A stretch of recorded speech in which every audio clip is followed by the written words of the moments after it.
Oh boy. What's up, everybody? It's your boy, Mr. Dugai, coming at y'all with another episode of Dropping Dimes with Mr. Dugai. And today I'm going to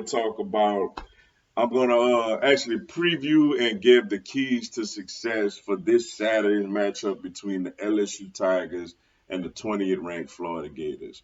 Before I get into this video, for everyone, if you want to give me a follow on my social media platform, Facebook, Instagram, and Twitter, I'm going to have all that information down in the description box. May not always get a chance to respond to questions and comments on these videos, so feel free to DM me. And whenever I get a chance to, I'll get back at you.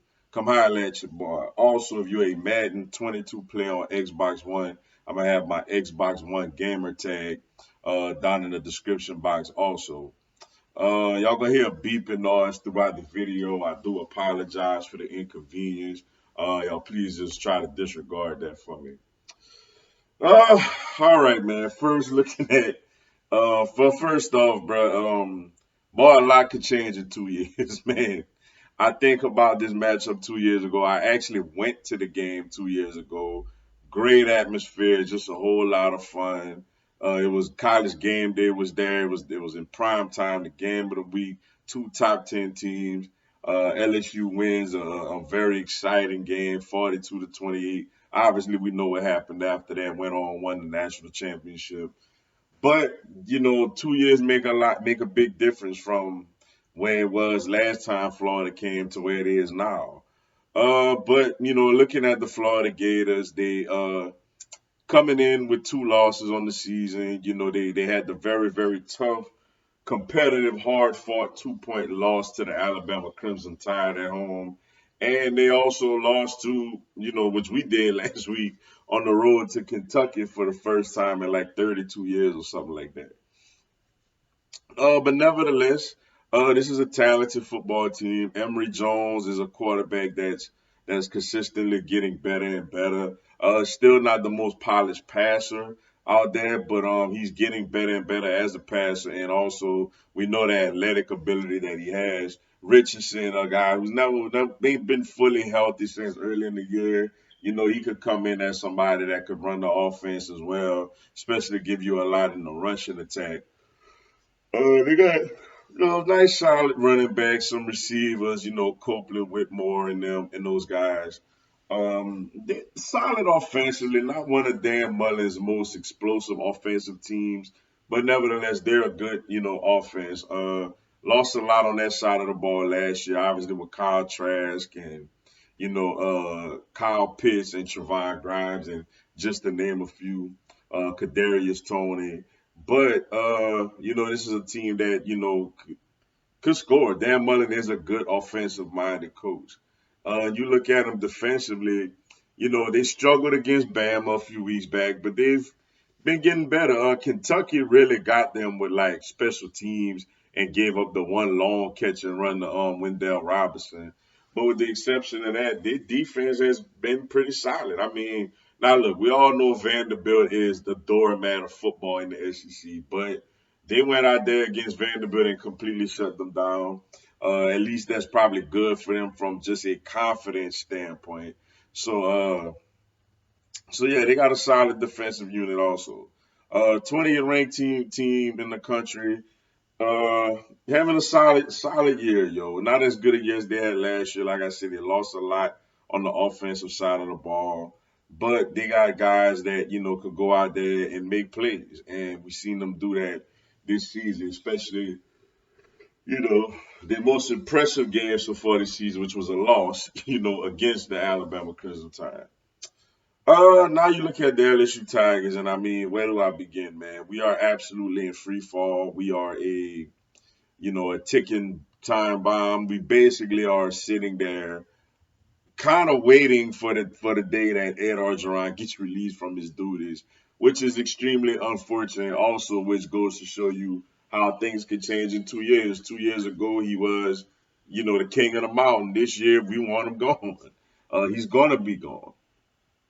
But LSU is going through it right now, just really reeling. Uh, Quarterback Max Johnson just coming off of a terrible performance against Kentucky on the road, where I mean he couldn't hit anybody with any wide open passes. pretty much. O-line has been a mess, though they did run block much better against Kentucky, as LSU had over yeah, had over 140 yards rushing with Ty Davis Price. So they did show some improvement there. Keishawn Butte is out for the season, which is a colossal loss. He was by far the most productive offensive player on his team. Got a lower leg slash foot injury, and him being out, I mean, it sucks. And these young but talented but very very young wide receivers and slight tight end Jack Bash and Brian Thomas and Deion Smith, Malik Neighbors, who caught an acrobatic touchdown last week. These guys got to step up. They got to step up, go out there, and make plays, as well as the veterans we already had, like a Devontae Lee and John Trey Kirkland, Jeray Jenkins, and those guys. Mentioned the running game. Ty Davis Price finally got it going against Kentucky, but all season long, the run game for LSU has been absolutely abysmal. It's been probably the worst running game and overall worst offensive line that LSU has probably ever had, especially in my life. Well, I'm going to say ever, but in my sense, since Nick Saban arrived, when we started actually becoming a good program again.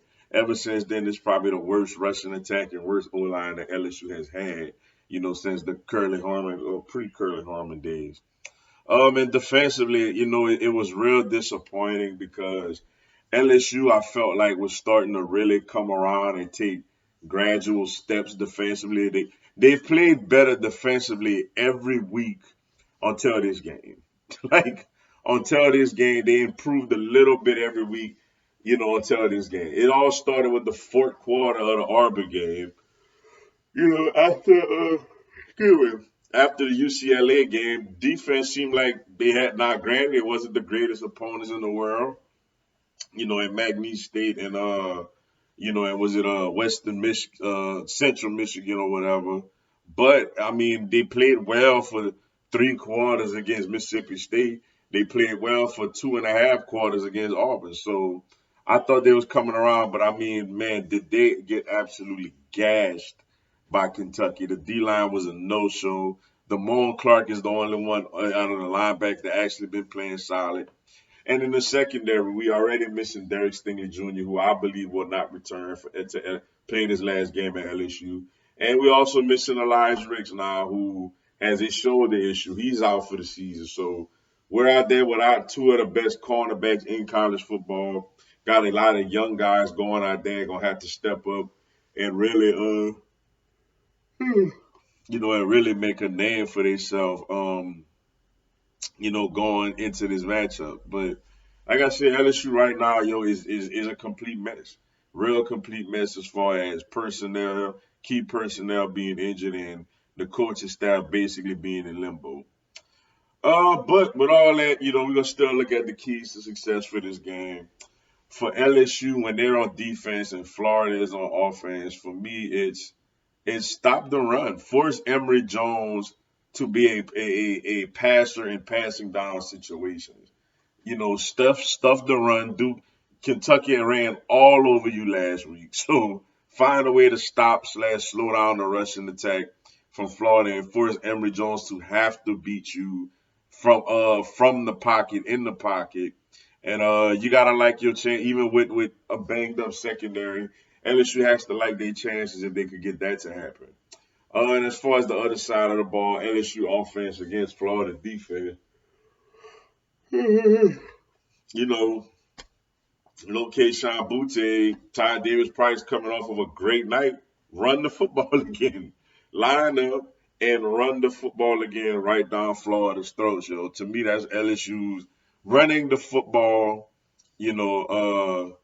against Florida and playing and stuffing their run game. To me, is big keys for LSU, to get this upset win. Look, can LSU win this game if they come out inspired and want to play for Coach O and show them what they've been missing? They can't win this game. Florida is not great this year. They're really good, but they're not great. It's not one of Dan Mullen's better teams. But at the same time, the program is in disarray. Like, we don't know what's going on. We don't know who want to stay, who want to go. We know that we're gonna let go of Coach O, but we don't really know who we're looking at to bring in also. So it's just a real mess over there. But LSU run the ball, stop the run. They're gonna be in this game until the very end, despite all the distractions that's going on around the program. But with that being said, that's all I got for y'all today. Appreciate y'all checking out the video. Hit the like button for your boy. Give me a subscribe. I'm gonna have LSU, NCAA football, and content from my other three teams throughout the year. Also, this coming Sunday, 10 a.m. Central to 12 p.m. Central.